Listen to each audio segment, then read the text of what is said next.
En el 2023 nos transformamos. Juntos transitamos un nuevo camino de modernidad.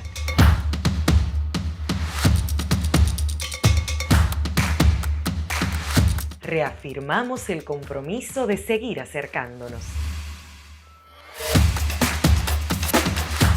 Nuestros procesos son más eficientes. De la mano de cada dominicano y dominicana, seguiremos adelante, trabajando por el desarrollo de nuestra República Dominicana. Aprovecho la oportunidad para felicitar a todos los servidores públicos de la Dirección General de Impuestos Internos por la gran labor que realizan día a día para recaudar los fondos que hacen posible las obras del gobierno en infraestructura, salud, educación, seguridad y los programas sociales para los sectores más vulnerables. Son 38 meses de manera ininterrumpida que lleva la Dirección General de Impuestos Internos con recaudaciones positivas, por lo que les invito a darse un gran aplauso ustedes mismos. Este es un símbolo del compromiso y el entusiasmo con el que cada día asumen las labores que les han sido encomendadas.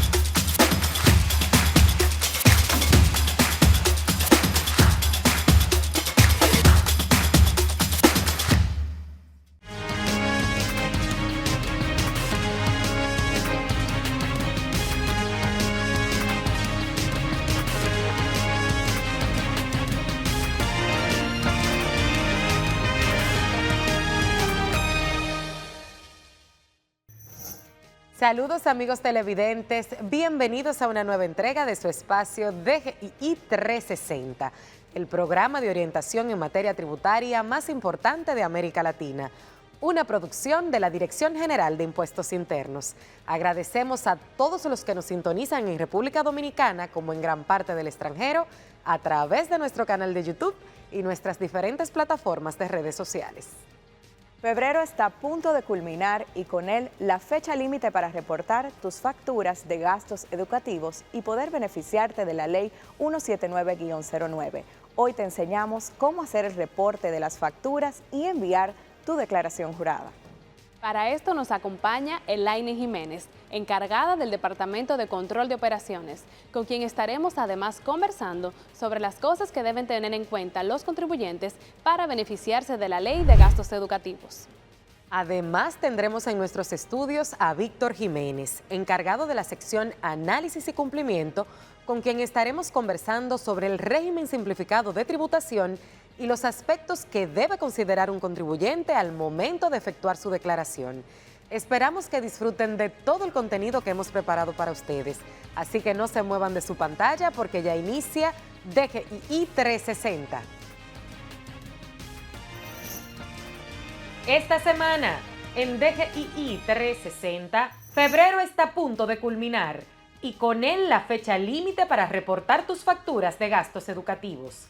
Para conversar sobre lo que deben tener en cuenta los contribuyentes para beneficiarse de esta ley, nos acompaña Elaine Jiménez, encargada del Departamento de Control de Operaciones y miembro de la Red de Especialistas Tributarios y Educadores Retribuye.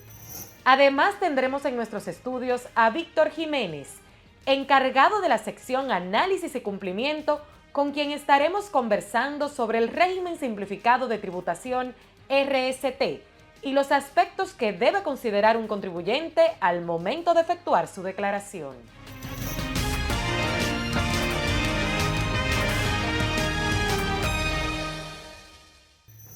Saludos amigos televidentes. En el día de hoy presentamos las noticias de esta semana. La Dirección General de Impuestos Internos participó en el seminario Facturación Electrónica, Ley 3223, Rueda de Negocios, Soluciones Tecnológicas para el Cumplimiento Tributario y la Automatización Digital, organizado por la Agencia de Desarrollo Económico Global, ADEC, con el objetivo principal de educar a los empresarios de las micro, pequeñas o medianas empresas sobre la aplicación de esta legislación. El seminario contó con la participación de la gerente de facturación, Patricia Gil, quien resaltó la importancia y los beneficios de que los contribuyentes se sumen a la ola de facturación electrónica. Ya han cambio lo más importante de facturación electrónica, entre otras cosas, es que ofrece un formato estándar de factura. Esto naturalmente permite una mayor integridad y seguridad de la información que se recibe. En la actividad estuvieron presentes más de 50 empresas nacionales e internacionales, miembros del cuerpo diplomático acreditados en nuestro país, representantes de organismos internacionales, gremios, empresarios de la Centrocámara de Comercio de la República Dominicana, así como representantes del sector público. Colaboradores de la Dirección General de Impuestos Internos participaron en la conferencia de apertura de la Maestría en Gestión Pública y Gobernanza realizada en la Universidad Autónoma de Santo Domingo, UASD, encabezada por el presidente de la República, Luis Abinader. Durante la maestría serán capacitados unos 330 servidores públicos con la finalidad de que puedan implementar programas, proyectos y políticas, así como plantear soluciones que sostengan de manera efectiva y eficiente cualquier área del sector gubernamental. Sabemos lo importante que es cumplir con tus responsabilidades tributarias. Por eso te brindamos la información actualizada que necesitas para que nunca te pierdas ningún plazo. DGII quiere asegurarse de que estés siempre al tanto de las fechas límites para la presentación y pago de tus obligaciones. El lunes 26 de febrero es la fecha límite para el pago de contribución de salida líneas aéreas, primera quincena de febrero 2024. Para el jueves 29 de febrero debemos realizar el pago de impuesto a los hidrocarburos, contribución de GLP, declaración jurada para los contribuyentes acogidos al régimen simplificado de tributación RST, primera cuota del ISR de los contribuyentes personas físicas y del sector agropecuario acogidos al régimen simplificado de tributación RST basado en ingresos. Aceptación de la declaración jurada IR18 del ISR propuesta por Impuestos Internos para los asalariados acogidos a la Ley de Gastos Educativos 179-09, mientras que el viernes 1 de marzo es la fecha límite para el pago de impuesto de cheques y transferencias electrónicas, ITEVIS retenido por las compañías de adquirencia.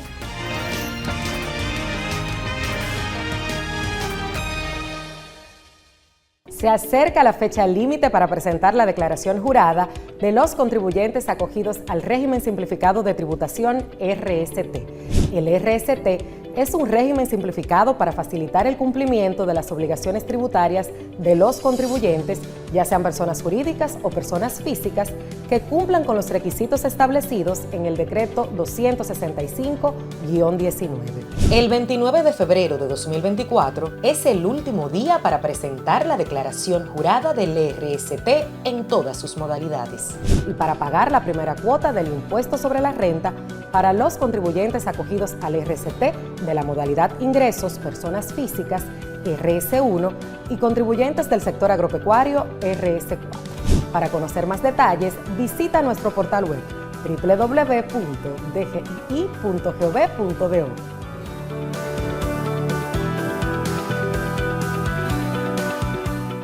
Ya está disponible la nueva DGII Móvil. Más que una app, una valiosa herramienta en la que podrás consultar el estatus de tu RNC, número de comprobante fiscal y la placa vehicular. También traerá un token digital y todas las novedades de la administración tributaria. Descárgala ya, disponible en Google Play y App Store. Dirección General de Impuestos Internos, cercana y transparente.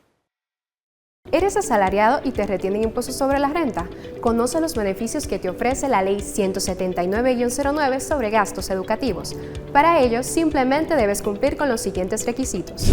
Primero, debes estar inscrito en el Registro Nacional de Contribuyente con la actividad económica de asalariado y a la vez solicitar el acceso a tu oficina virtual. Ya con tu RNC, simplemente dirígete a tus centros de educación y solicita tus comprobantes con valor fiscal. Ya con esta información en tu oficina virtual, en el panel de gastos educativos ubicado en el apartado izquierdo inferior, acepta acoger a la ley. Una vez aceptado en el apartado de dependientes, debes registrar a tus dependientes directos no asalariados e incluso tú mismo si te encuentras estudiando. Ya con tus dependientes registrados, en el apartado de gastos en educación, registra tus comprobantes, los cuales cerciórate que los mismos se encuentren en estatus aceptado. Ya con tus comprobantes aceptados y registrados, en el apartado de declaración se te estará proponiendo una declaración del impuesto sobre la renta para asalariados IR18, la cual simplemente debes revisar y aceptar. La fecha límite para registrar tus facturas es el 29 de febrero del 2024. Si necesitas algún dato adicional sobre gastos educativos o algún tema de interés relacionado a impuestos internos, puedes consultar nuestro portal web www.dgii.gov.do.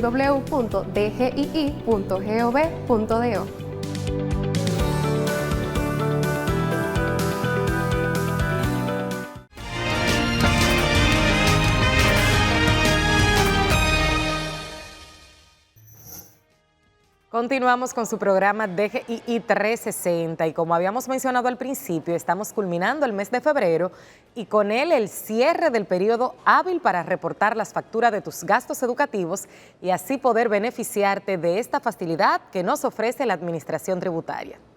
Así es, y para esto nos acompaña Elaine Jiménez, encargada del Departamento de Control de Operaciones, quien además es miembro de la red de especialistas tributarios y educadores Retribuye. Bienvenida, Elaine, a DGII 360. Muchas gracias por recibirme en el día de hoy. Feliz de tenerte una vez más con nosotros a propósito de este tema tan importante que a mucha gente pues le preocupa en estos días, todo lo relacionado a gastos educativos, y nos gustaría iniciar esta conversación preguntándote qué es exactamente la deducción de gastos educativos y quiénes pueden beneficiarse de esta facilidad que ofrece la Administración Tributaria. Efectivamente, esa es la pregunta de febrero. Básicamente, aunque durante todo el año los contribuyentes pueden ir haciendo toda la gestión necesaria para acogerse a la Ley de Gastos Educativos, esa es la pregunta de este mes, realmente. ¿Qué es la Ley de Gastos Educativos? Es una ley que data desde el 2009. Es el espíritu de la ley es que los contribuyentes que declaran impuestos sobre la renta, las personas físicas específicamente, que no son negocio de único dueño, sino que se ocupan, sean los asalariados o sean las personas que se dedican a actividades de profesional liberal u oficios, que son declarantes de impuestos sobre la renta, pues puedan tener el beneficio que adicional a lo que son la exención contributiva, puedan también tener el beneficio de optar por un gasto permitido. O sea, les comento que no es común.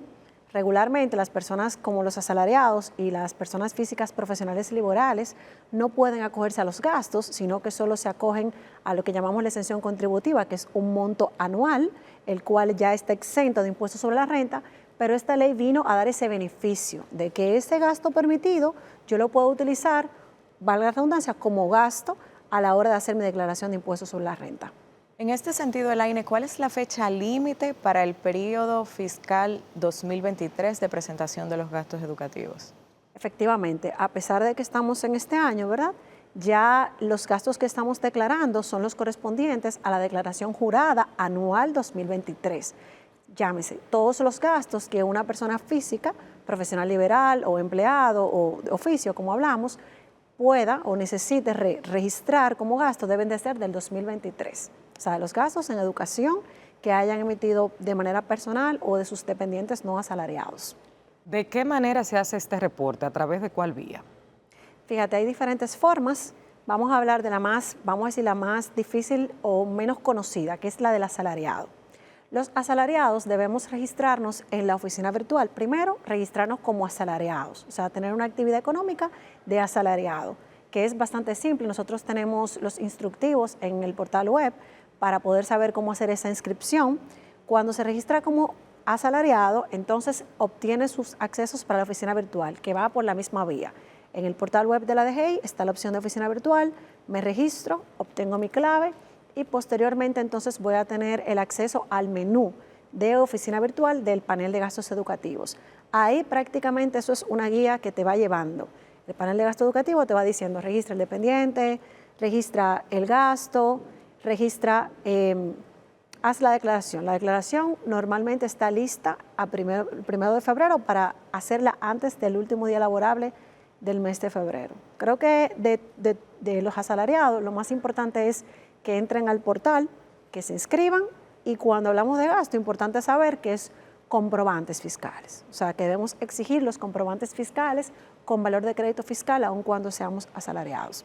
Elaine, tú acabas de mencionar el ejemplo de alguien que sea asalariado, pero pudiera darse el caso de que un contribuyente tenga un empleo formal y que al mismo tiempo tenga una actividad independiente como emprendedor y que tenga, digamos, que un registro, un RNC para esta actividad económica. ¿Puede también beneficiarse del reporte de gastos educativos? Claro que sí. Entonces ahí pasamos al siguiente, vamos hacia el siguiente escenario, cuando es una persona física que se dedica a una actividad económica, que no es asalariado, o sea, que tiene obligaciones tributarias. De ser así, entonces, originalmente, yo digo siempre prima, es decir, ¿qué es lo más relevante? Cuando se tiene una actividad económica adicional a la de asalariado, el contribuyente debe estar registrado con la actividad económica que esté sujeta a obligaciones, porque ya no solamente se dedica a una actividad en relación de dependencia, o sea, no es solamente con su patrono o empleador, sino que ya está laborando fuera de ahí y esa actividad económica es la que va a fungir como principal. Por lo tanto, puede acogerse a la ley de gasto educativo, pero a través de la declaración jurada de impuestos sobre la renta IR1. O sea, no como asalariado, sino con su actividad híbrida, donde va a tener los ingresos por salario y los ingresos por la actividad económica que esté ejerciendo. ¿De qué periodo, Elaine, deben ser estas facturas con comprobante fiscal que voy a presentar en la declaración de gastos educativos de ahora? Todo el año 2023. Todos los gastos que yo haya incurrido en el 2023, voy a ir a la universidad o al colegio o al Infotep o a cualquier institución que, bueno, en Infotep es gratis, pero cualquier institución donde se dediquen a la enseñanza y yo haya hecho un gasto, pues voy a poder pedirle el comprobante con valor de crédito fiscal a mi nombre, de manera que yo pueda reportarlo, sea para mí o para mis hijos también. ¿Qué debo de hacer para registrar mis dependientes? Y sería bueno también puntualizar quiénes son exactamente mis dependientes, porque tradicionalmente tenemos un primito que vive en la casa, una hija de crianza, o sea, sería bueno puntualizar quién es un dependiente y quién no, y qué debo de hacer para registrarlo. Bien, en este caso, el dependiente es el hijo legalmente, cuando está ya bajo mi tutela legal, por decirlo, no basta, debe de estar legalmente vinculado a mí, mi hijo legal o mi tutor legal. En este caso serían los hijos independientemente de la edad que tenga la persona. Si es una persona de 30 años, pero no está asalariado, es mi dependiente para los fines de la ley, sin importar la edad. ¿Cómo registro a esta persona como mi dependiente? Como hablábamos, en el menú de gastos educativos, en la oficina virtual, existe la opción, asimismo, registro de dependientes. Entonces, yo voy a colocar los datos básicos de esa persona que me lo va a pedir el sistema para poder vincularlo a mí. El sistema hace las validaciones del lugar. Si, por ejemplo, es una persona, es un adulto, pues va a pedir la cédula. Si es menor de edad, pues no va a pedir la cédula, aunque ya sabemos que hay niños que tienen, pero no lo va a pedir como un campo obligatorio y yo lo voy a poder registrar cada vez que incurre en algún gasto. Eso sería. Si es la primita, la sobrina, realmente, si no es su hijo legalmente, no corresponde vincularlo hacia mi persona. Independientemente de que la persona demuestre que es un dependiente directo. O sea, ¿existe alguna forma de demostrar eso? Básicamente, el sistema como tal, la oficina virtual, tiene los filtros para poder garantizar que esa persona realmente es su hijo legalmente y en caso de que, por ejemplo, se haga alguna, ¿cómo le digo? Si se coloca y, por ejemplo, el sistema no valida porque por alguna razón no hice el cruce con la Junta, por ejemplo, pues puede estar sujeto a sanciones porque estamos hablando de un incumplimiento, una falta. Entonces, en ese sentido, un hermano menor no sería un dependiente o un cónyuge que no trabaje y que uno de los dos, digamos, que quiera cubrir esa inversión en educación, no aplica como dependiente. Correcto, no aplica. La ley es clara, la intención es que el declarante de impuestos sobre la renta tenga un beneficio, pero como toda ley, ¿verdad?, tiene sus reglas. En este caso,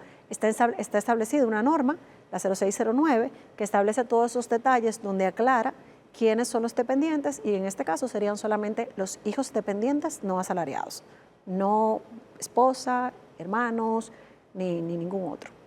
Tomando en cuenta los dos escenarios que nos planteabas anteriormente, de la persona física asalariada y la persona física que desarrolla su actividad económica de manera independiente, ¿quién les da ese reembolso de los gastos educativos que declaró? Muy bien, en este caso, importante, es reembolso. Y aclaro esto porque muchas de las preguntas que surgen es si es una deducción o un reembolso o es una compensación. Es un reembolso. El debe ser, en el caso de los empleados, es que haya un reembolso. O sea, que el empleador al cual se le otorga un crédito para que pueda reembolsarle a esas personas. O sea, no, la norma especifica que debe ser un reembolso, o sea, que deben de entregarle ese monto el empleador, en los casos de los asalariados. En el caso de las personas físicas, pues ese gasto es un gasto permitido para su declaración jurada. Si esa declaración jurada resultara un saldo a favor, pues se le compensa con los anticipos del siguiente año. ¿También aplican los contribuyentes que están acogidos al régimen simplificado de tributación, RCT? Sí, también aplican los del RCT basado en ingresos. Una cosa muy interesante que siempre vemos que pasa casi todos los años con esos contribuyentes pequeños acogidos al RCT basado en ingresos es que ven que el gasto no se le asume. Es decir, colocan el gasto en el panel de gastos educativos, pero no lo ven en la pantalla porque en la declaración y entienden que es que el gasto no está permitido. Sí, pero ¿qué pasa? Cuando se hace una declaración de RCT basado en ingreso, muchas veces el monto, el ingreso del contribuyente es bajo y cuando se coloca el monto del RCT como tal, entonces simplemente no va a pagar renta. Por lo tanto, el gasto simplemente no se ve en la declaración. No significa que el gasto no sea válido, sino que como no dio a pagar, pues no es necesario que el sistema, vamos a decir, asuma ese monto de gasto. ¿Cuáles serían las principales alertas que pudiera generarse en el proceso de registro de los gastos educativos? Bueno, pues tiene diferentes alertas. Cada año nosotros vamos robusteciendo más la plataforma para poder ser más cuidadosos, ¿verdad?, con el crédito otorgado, pero al mismo tiempo más ágiles a la hora de validar el gasto. El comprobante debe estar válido, debe estar autorizado por DGI, debe estar, si hay alguna información respecto a, por ejemplo, a la entidad educativa que varía respecto al monto y datos que está proporcionando el contribuyente, pues el sistema hace la validación y le indica que el gasto no es aceptado. Lo que hacemos es que se le envía una notificación a la oficina virtual del propio contribuyente para que visualice esa razón y él hable con su entidad educativa, corrija o prescinda de ese gasto, lo que el contribuyente decida. Básicamente, la principal, diría yo, que razón es porque el comprobante no esté autorizado. También puede ser porque ya lo hayas utilizado en otro periodo, a veces hasta por error, le entregan un comprobante, un mismo número nuevamente. Y prácticamente también intentar hacer la declaración jurada sin tener el gasto aceptado. O sea, hay que esperar a que el sistema piense que se toma de unos 0 a 30 minutos en validar. ¿Cuál es el límite? Ya que estamos hablando de gastos, ¿cuál es el límite de los gastos que yo puedo presentar para deducirme? La ley establece, o la ley, no la ley de gasto educativo, sino la reforma fiscal del 2018, establece unos topes de deducción. Esto no quiere decir que este es el monto que yo voy a recibir, porque el monto que voy a recibir está delimitado por mis ingresos grabados, mis ingresos exentos, las retenciones que me hayan hecho en el año, la cantidad de empleadores, en el caso de los empleadores que yo haya tenido, en fin, hay una cantidad de variables diversas. Por eso muchas veces vemos una persona que gana lo mismo que otra que no necesariamente tiene el mismo reembolso, porque también influye el gasto que haya colocado y una parte muy importante es los ingresos exentos. Por ejemplo, yo y tú ganamos lo mismo, pero yo tengo 3 hijos en Seguro Familiar de Salud, ese ingreso está exento, por lo tanto, nosotras tenemos diferente declaración, porque tenemos diferentes ingresos grabados, diferentes ingresos exentos. ¿Cuál es el tope que establece la ley? Habla de no más del 10% de tu renta neta imponible. ¿Qué es eso? Tus ingresos grabados menos los ingresos exentos. Entonces, como eso puede variar de persona a persona, cada quien puede tener una declaración similar. Aparte de eso, dice o el 10% de tu renta neta o el 25% de la exención contributiva. Depende del año, por ejemplo, ahora mismo ronda unos 104,000 pesos, o sea que el gasto permitido no es mayor de 26,000 y tantos, vamos a decir. Ahora bien, la devolución va a depender de todo lo que hablamos, del ingreso grabado, del ingreso exento, o sea que Básicamente la recomendación para el contribuyente es asegúrese de que su gasto esté bien colocado y la declaración hará el resto. Bien, nos vamos a una pausa, pero quédese con nosotros porque al regreso seguimos conversando con Elaine Jiménez, encargada del Departamento de Control de Operaciones, sobre gastos educativos. Ya volvemos.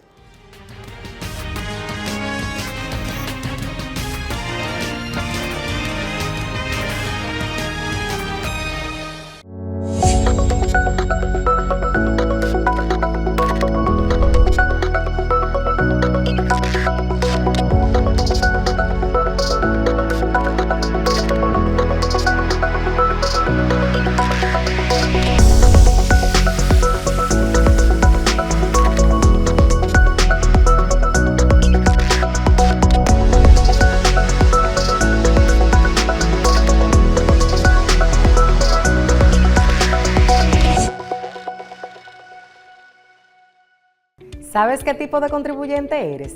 Los contribuyentes son personas físicas o jurídicas con la obligación de pagar impuestos. Y los impuestos, a su vez, son los tributos que cada contribuyente debe de declarar y pagar al momento de inscribirse en el RNC. Las personas físicas son profesionales liberales o personas con un oficio que realizan actividades que generan obligaciones y están identificados con su nombre y apellido, como por ejemplo una abogada, ingeniero o periodista, mientras que las personas jurídicas son aquellas entidades identificadas con una denominación social que se constituyen de acuerdo con las disposiciones de la Ley número 479-08. Todos los contribuyentes deben cumplir con obligaciones tributarias asignadas en función de las actividades económicas que declara el contribuyente. Estas nacen en la fecha de inicio de operaciones. Para más información, visita nuestro portal web www.dgii.gov.do.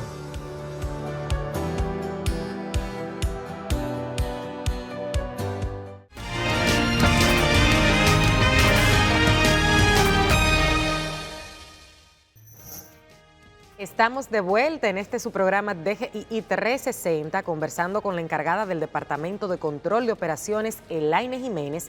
En esta ocasión, hablando de la ley número 179-09 sobre deducción de gastos educativos. Y en esta segunda parte de la entrevista nos concentraremos en esas inquietudes que comúnmente presentan los contribuyentes. Elaine, en el caso de esos padres separados o que tienen algún tipo de acuerdo de que yo pago la inscripción, de que tú pagas la mensualidad del colegio, aunque se supone que ya no hay inscripción, pero bueno, tú pagas tal parte, yo aquella, ¿pueden los padres reportar facturas de un mismo niño, o sea, gastos educativos de un mismo hijo? Sí, claro que sí, es una pregunta muy común realmente. Sí, pueden utilizar el mismo niño como dependiente. Lo que no pueden utilizar es el mismo gasto o el mismo comprobante fiscal. En este caso, pueden dividirse la colegiatura o elegir los meses que va a reportar uno u otro y ambos pueden salir beneficiados de esa deducción. Claro que sí, no hay tema con eso. Elaine, en los casos de un dueño de un negocio o socio de una empresa que se encuentra en nómina, ¿este puede deducir los gastos educativos de sus hijos? ¿Y las facturas deberían estar entonces a nombre de la empresa o a nombre de la persona? ¿Cómo se maneja en ese caso? Bueno, es una pregunta que tiene varias aristas. Un dueño de negocio supone que no es empleado de la empresa, no es empleado. En este caso estamos hablando de que si él es socio accionista, aunque tenga una participación en la empresa, sus gastos personales no forman parte del negocio. Es decir, que si son gastos de él y sus hijos y él no es empleado, él no tiene una vinculación de dependencia con la empresa, entonces lo correcto es que él haga su declaración jurada de persona física o de la actividad económica, ¿verdad?, a la que se refiera y haga uso de sus gastos con su persona, no en la empresa. Puede ser que sí sea empleado de la empresa y en este caso sí, como cualquier otro empleado, pudiera optar por los beneficios como asalariado y acogerse a la ley de gastos educativos. Y en esa misma línea, una persona física que haga su declaración jurada anual, ¿puede reportar sus gastos educativos mediante el formulario 606? Siempre que sea una persona física de negocio de único dueño, es decir, que esté acogido por los gastos. Ahora, si es una persona física profesional liberal, lo va a hacer igual que como hemos hablado. Va a entrar al panel de gastos educativos, va a colocar su gasto y no tiene que hacerlo a través del 606. Y una pregunta, Elaine, a propósito de la facturación electrónica, sabemos que hay algunos procesos que van a desaparecer una vez ya todos los contribuyentes estén acogidos. En el caso de gastos educativos, ¿se tiene contemplado que esa parte se haga ya de manera automática o los contribuyentes tendremos que seguir reportando nuestros gastos educativos? Sí, está contemplado a corto plazo, esperemos que el año entrante, Dios mediante, esté lista, una mejora donde se va a disponibilizar en la oficina virtual todos los gastos. Ya tenemos la información del ICF dentro del panel, entonces podemos disponer para que el contribuyente solo decida qué gasto sí, qué gasto no, porque puede hacer, por ejemplo, que la entidad educativa me coloque un gasto que yo no estoy de acuerdo con él y no quiero utilizarlo, pero sí se tiene contemplado prellenado. Parte de lo que traemos con facturación electrónica es identificar todo lo que son las declaraciones juradas y qué informaciones se pueden prellenar, y eso está en proceso. Excelente. Elaine, ¿y un empleado que esté exento del impuesto sobre la renta puede acogerse a la ley de gastos educativos? No, realmente no puede, porque es parte del origen de la ley darle el beneficio a esos empleados, ¿verdad?, que pagan impuestos sobre la renta y que ese gasto se le pueda permitir. Sin embargo, la ley da, vamos a llamarle un incentivo al empleador. Cuando el empleado no paga impuestos sobre la renta porque su salario, ¿verdad?, no excede la exención contributiva anual, entonces le da el beneficio de que, para incentivar que el empleador le pague los gastos educativos y de sus hijos, no tendría que pagar la tasa de retribución complementaria. O sea, es una manera de motivar al empleador para que de alguna manera, digamos, le subsidie al empleado que no paga impuestos sobre la renta los gastos educativos. En el bloque anterior te preguntaba sobre el RCT, sobre aquellas personas físicas que estén acogidas al RCT, pero en el caso hipotético de que un contribuyente sea asalariado y también tenga una actividad comercial, también esté registrado como persona física bajo este régimen RCT, ¿puede beneficiarse de los gastos educativos o ahí implica algún tipo de conflicto? No, claro que sí. Siempre que sea RCT basado en ingreso, puede acoger el gasto y el gasto es permitido. Lo que sucede con el RCT, como les comentaba, es que normalmente el contribuyente que tiene un ingreso, vamos a decir, más o menos bajo, que no le toca pagar, pues no va a tener un saldo a favor porque no le permite, no hay un resultado de saldo a favor. Ahora, si el gasto está dentro de su... Y eso sería así mismo, aunque digamos el salario de esa persona sea alto y por lo tanto sus obligaciones a nivel de impuestos sobre la renta como asalariado.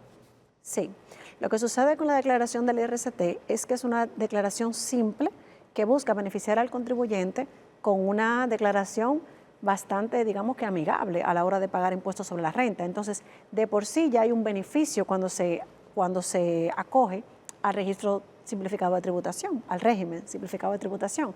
Entonces, cuando hay un saldo a favor de como asalariado, realmente no se arrastra, pero básicamente está dado porque ya tienes el beneficio de la liquidación de cómo se paga el impuesto en el régimen simplificado de tributación. ¿Y un extranjero asalariado en el país puede acogerse también al beneficio de gastos educativos? Sí, siempre que sea declarante de impuestos sobre la renta y esté en nómina, pues pudiera acogerse. Si el empleador no devuelve el saldo a favor, ¿qué puede hacer un contribuyente en ese sentido? Bueno, están los canales de denuncias para que se revise el caso. Siempre que haya cualquier inconveniente con los temas de impuestos, el empleado en este caso o el ciudadano, dependiendo del caso, pues puede escalar a las áreas de denuncia. Nosotros tenemos un correo institucional, denuncias@dgi.go.do. Vamos a repetirlo un poco más despacio. Sí. Para cualquier tipo de denuncia que requiera hacer un empleado, para cualquier pregunta, inclusive queja, sugerencia que quiera escalar, tenemos los canales de contacto. En nuestro portal web están todos los canales de contacto, pero específicamente para las denuncias está el correo denuncias@dgi.gov.do, donde pueden escalar cualquier información o denuncia. ¿Se ha presentado este caso de que algún contribuyente reclame que su empleador no le ha devuelto los gastos educativos, o sea, la deducción? Sí, claro, se da. Y de hecho... La devolución, más bien. Sí, la devolución, claro que se da. Y se hacen las investigaciones del lugar. En los casos que procede, la DGI pues puede identificar si el crédito efectivamente es que no ha sido otorgado por alguna razón y pueden hacerse un reembolso. Claro que sí. Elaine, hay ciertos gastos relacionados a la educación de un niño, de un adolescente, que me surge la inquietud si realmente aplican para ser reportados, porque de pronto tú tienes actividades extracurriculares, tienes materiales que tienen que ver con tarea y ese tipo de cosas. ¿Se pueden reportar estos gastos complementarios del proceso de educación de un niño? Básicamente la validación que está para saber si el gasto está o no permitido es basado en la actividad económica de quien emita el comprobante fiscal. Si yo, por ejemplo, tengo mis hijos en natación y es un centro educativo que se dedica a dar enseñanza de natación, pues es un gasto permitido. Sin embargo, si es, por ejemplo, un club que tiene una actividad económica y se está lucrando a través de las clases, pues ahí el gasto no es permitido. Los uniformes y los libros, que muchas veces lo compramos en tiendas por departamentos y que son un gasto importante, ¿aplican como gasto educativo si lo compré en una tienda por departamentos? No, lamentablemente, como les decía, el filtro está basado en la actividad económica. Entonces, si es material educativo, si es uniformes, si es cualquier curso, a veces, ahora hay muchas aplicaciones, por ejemplo, en línea que son educativas, pero quien emite el comprobante fiscal no tiene la actividad de enseñanza, no resulta un gasto admitido. Agradecemos a Elaine Jiménez por tan interesante conversación sobre los gastos educativos. Tenemos que ir a otra pausa, pero no se muevan de sus pantallas porque al regreso estaremos conversando con Víctor Jiménez, encargado de la sección de análisis y cumplimiento sobre este régimen simplificado de tributación. Ya volvemos.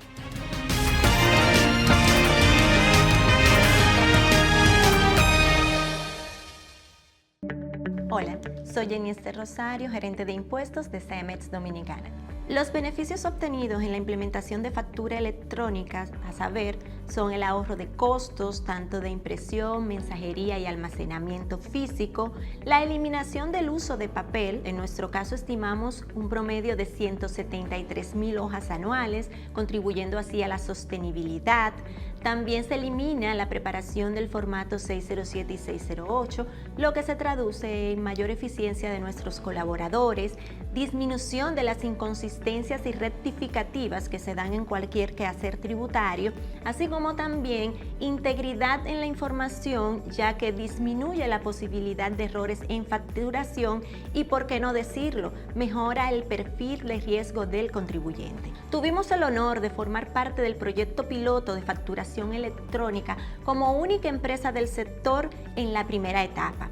Somos emisores electrónicos desde el año 2020, lo que ha impactado positivamente la interacción con nuestros clientes, aportando agilidad en la emisión y entrega de facturas, disminución de los errores en facturación y acortando los tiempos de respuesta ante posibles reclamaciones. El desarrollo e implementación de facturación electrónica lo realizamos in-house, ya que traíamos la experiencia de otros países de la región donde CEMEX tiene presencia. Sin duda fue un proceso retador, siempre destacando el soporte, el seguimiento, la agilidad en las respuestas a nuestros requerimientos, ese trato cercano y compromiso demostrado por parte de todo el equipo de la DGI que nos acompañó durante el proceso. Los resultados hablan por sí solos y quedamos muy satisfechos con esa implementación. La facturación electrónica es vital para el desarrollo económico de nuestro país, generando un impacto positivo al comercio, aportando eficiencia, innovación, agilidad y transparencia, permitiéndonos así colocarnos dentro de los estándares internacionales en esa materia. Les invito a formar parte de este nuevo esquema de facturación electrónica que se traduce en ahorros, eficiencia y productividad para sus empresas y en general un beneficio para todos los contribuyentes.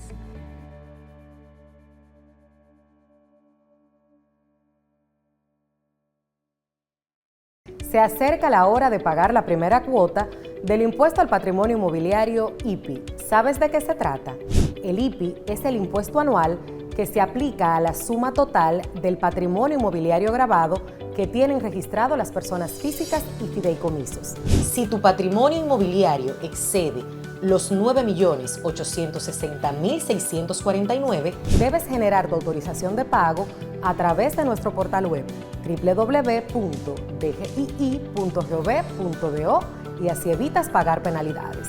El monto a pagar corresponde al 1% del excedente del patrimonio gravado. Ten en cuenta que para los fideicomisos el monto a pagar es el 1% del valor de los inmuebles. Agenda tus compromisos tributarios. Tienes hasta el 11 de marzo de 2024 para pagar la primera cuota del IPI.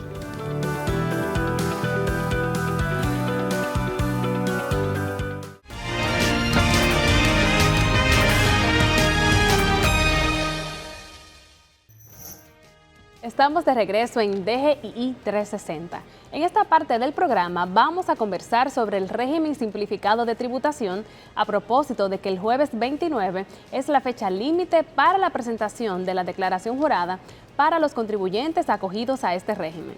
Para conversar sobre el tema tenemos en nuestros estudios a Víctor Jiménez, encargado de la sección de análisis y cumplimiento. Bienvenido a DGII 360. Muchas gracias por la invitación, compartiendo con ustedes en este escenario nuevamente, y qué más que aprovechar la oportunidad para acercar este tema a la ciudadanía en sentido general. Muchas gracias, Víctor. Es siempre un placer recibirte en DGII 360. Y para iniciar esta conversación, nos gustaría que les explicaras al público en qué consiste, qué es el régimen simplificado de tributación y quiénes pueden acogerse a este régimen. Bien, el régimen simplificado de tributación es un régimen desarrollado para simplificar, digamos así, como lo dice su nombre, lo que es el cumplimiento de las obligaciones tributarias del contribuyente, sea persona física o sea persona jurídica, siempre que cumpla con los requisitos establecidos en el reglamento o decreto 265-19. Para las personas físicas que quieran acogerse al régimen simplificado de tributación basado en ingresos, se toma en cuenta siempre que este contribuyente pues, venda productos o servicios y que también puede ser un contribuyente del sector agropecuario, tomando en cuenta también que el límite de esos ingresos no exceda a los 11.124.000 pesos. Para los contribuyentes que se acojan al régimen simplificado de tributación basado en compras, este está establecido para las comercializaciones de bienes y que incluyan específicamente costos e importaciones que no excedan el tope máximo de los 51.124.000 pesos. Víctor, ¿cuáles son los aspectos que debe considerar un contribuyente al momento de presentar la declaración jurada?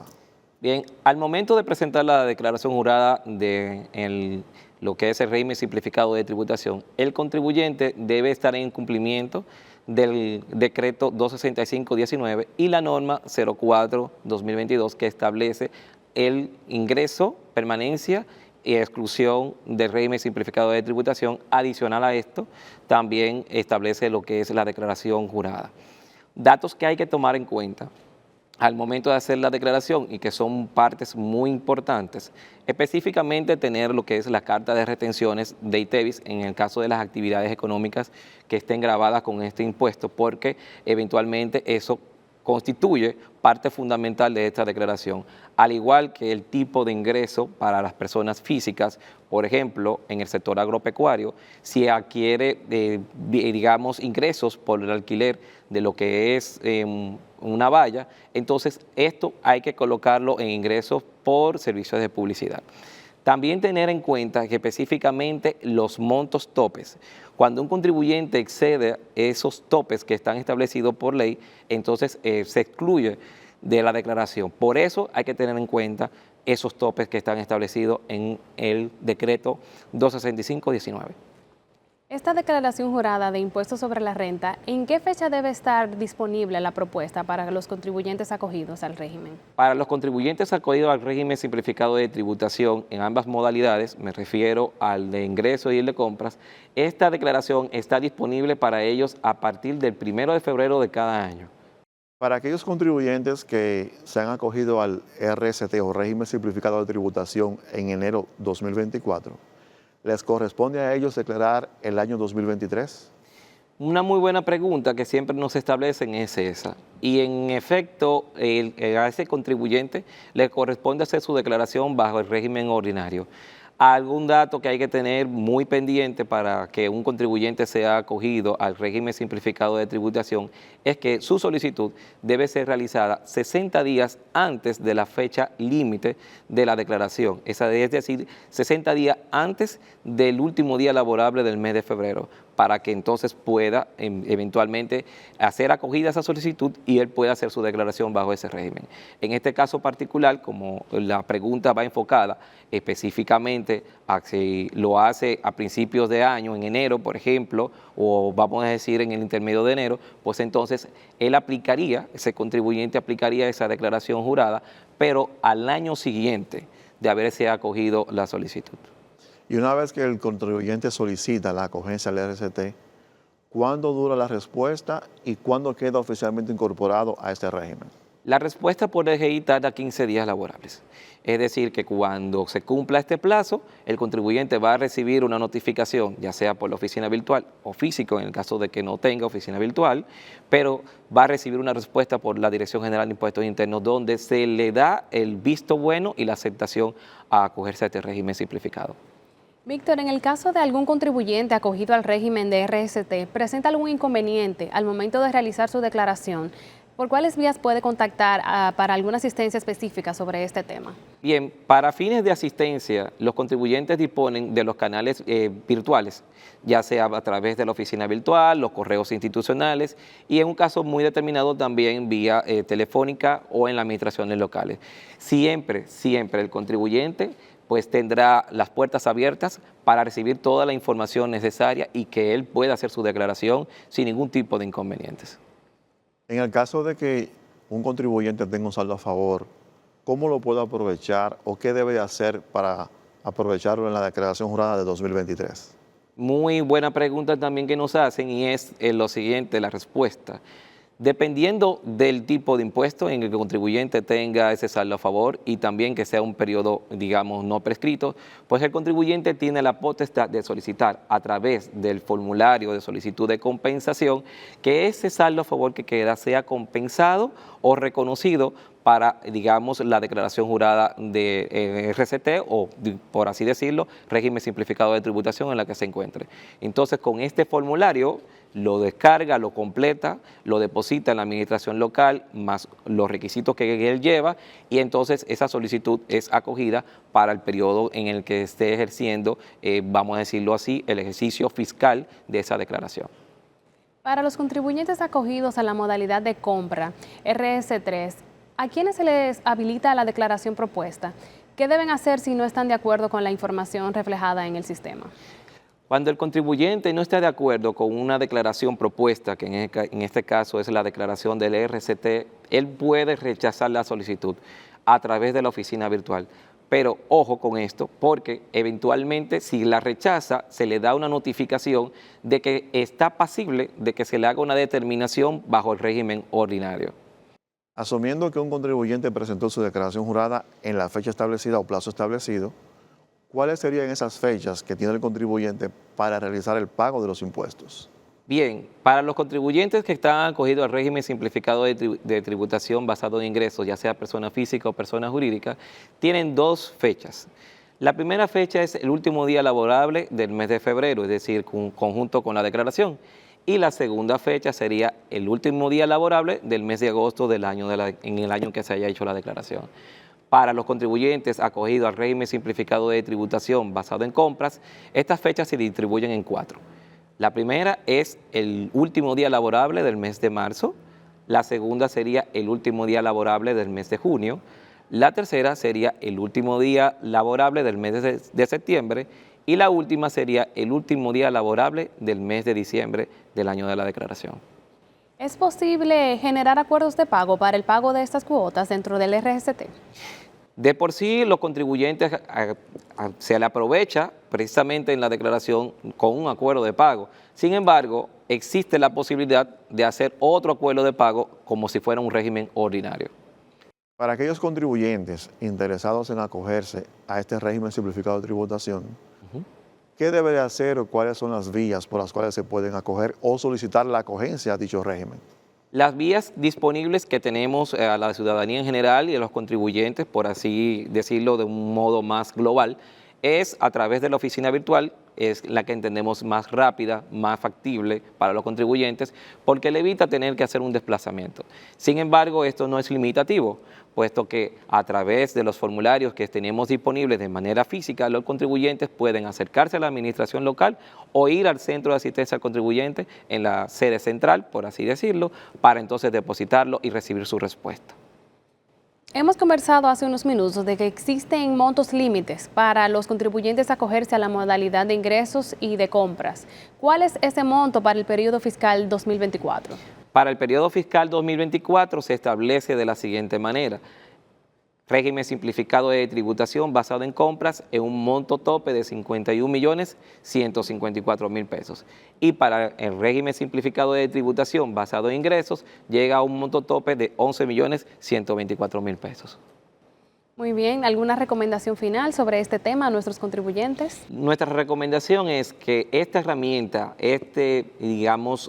régimen simplificado de tributación, pues pueda ser utilizado por los contribuyentes, que esta herramienta es muy útil, es muy práctica, es muy sencilla y a su vez permite que la mayoría de las autoridades tributarias en otros países, lo que no han alcanzado, nosotros lo logremos, que es reducir lo que llamamos la informalidad.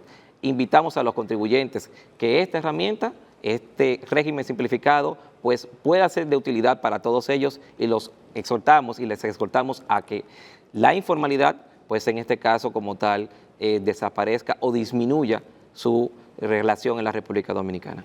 Excelente, muchísimas gracias por estas valiosas informaciones. Estuvimos conversando con Víctor Jiménez, encargado de la sección de análisis y cumplimiento. Ahora vamos a una pausa y seguimos con más contenido en este espacio de orientación tributaria DGII 360.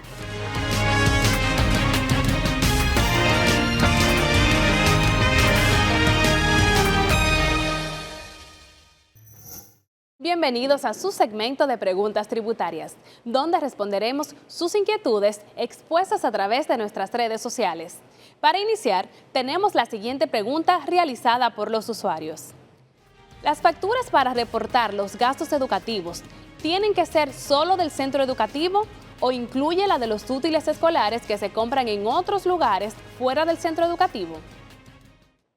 Los gastos permitidos de acuerdo con la ley son aquellos realizados para cubrir la inscripción y cuotas periódicas de la educación, tales como educación básica, incluyendo preescolar, media, universitaria, grado y posgrado y educación técnica. Estos gastos deben ser de los dependientes directos no asalariados, hijos o propios del mismo asalariado o contribuyente. Se considera la compra de materiales educativos como gastos cuando sean adquiridos en una entidad educativa. Para que el gasto sea aceptado, debe provenir de un centro educativo que posea una actividad económica relacionada con el servicio exclusivo de educación. Segunda pregunta. Una vez haga la declaración de los gastos educativos, ¿cuál es la fecha límite que tiene la empresa para pagar? No existe una fecha límite para que el empleador efectúe el reembolso o compensación del saldo a favor por conceptos de gastos educativos a un asalariado, ya que esta condición no se encuentra estipulada en la Ley 179-09 ni en la Norma General 06-2009. Sin embargo, el empleador debe proceder con el mismo una vez haya presentado su declaración jurada anual de agentes de retención asalariados IR-13. Y haya constatado que la DGII le acreditó dicho monto en la declaración o pago de retenciones de asalariados IR3, correspondiente al mes de marzo. Envía tus preguntas a través de nuestras redes sociales y serán respondidas en este segmento. Hasta la próxima.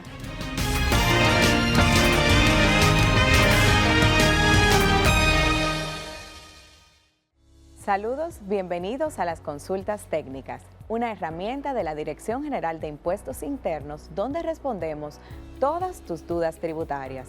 En el día de hoy tenemos la siguiente consulta. Como empresa, ¿cómo pudiera sustentar los gastos admitidos, los costos incurridos en publicidad a través de Facebook e Instagram? La respuesta es la siguiente. Los gastos incurridos por tu empresa por concepto de pagos de Facebook e Instagram por la utilización de sus medios digital para la colocación de anuncios promocionales deben estar sustentados en un comprobante de pago al exterior, de conformidad con lo indicado en el artículo 9 de la Norma General número 05/2019. El pago que no esté sustentado en una factura con número de comprobante fiscal o NCF no podrá ser deducible del impuesto sobre la renta ISR en virtud del artículo 287 del Código Tributario. Adicionalmente, dichos pagos se encuentran sujetos a la retención del 27% del impuesto sobre la renta establecida en el artículo 305 del Código Tributario, la cual concierne el impuesto que deberá pagar la empresa extranjera en calidad de sujeto pasivo por obtener rentas de fuentes dominicanas. Esperamos que esta cápsula haya aclarado todas tus dudas. Recuerda que puedes depositar tus consultas en el Centro de Asistencia al Contribuyente o en la administración local más cercana. Es importante que sepas que tus datos personales o de tu empresa no serán revelados.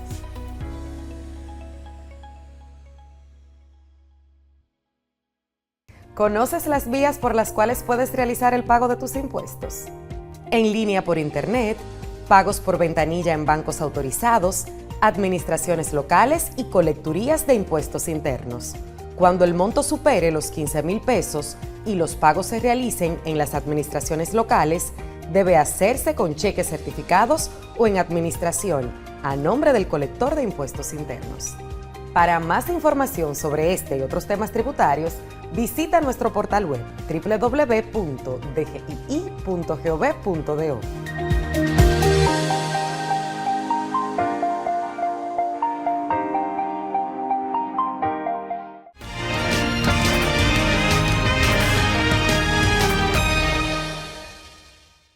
Hemos llegado a la parte final de su programa DGII 360, agradeciéndoles a todos por habernos permitido llegar hasta sus hogares.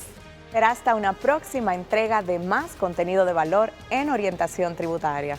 Hasta la próxima.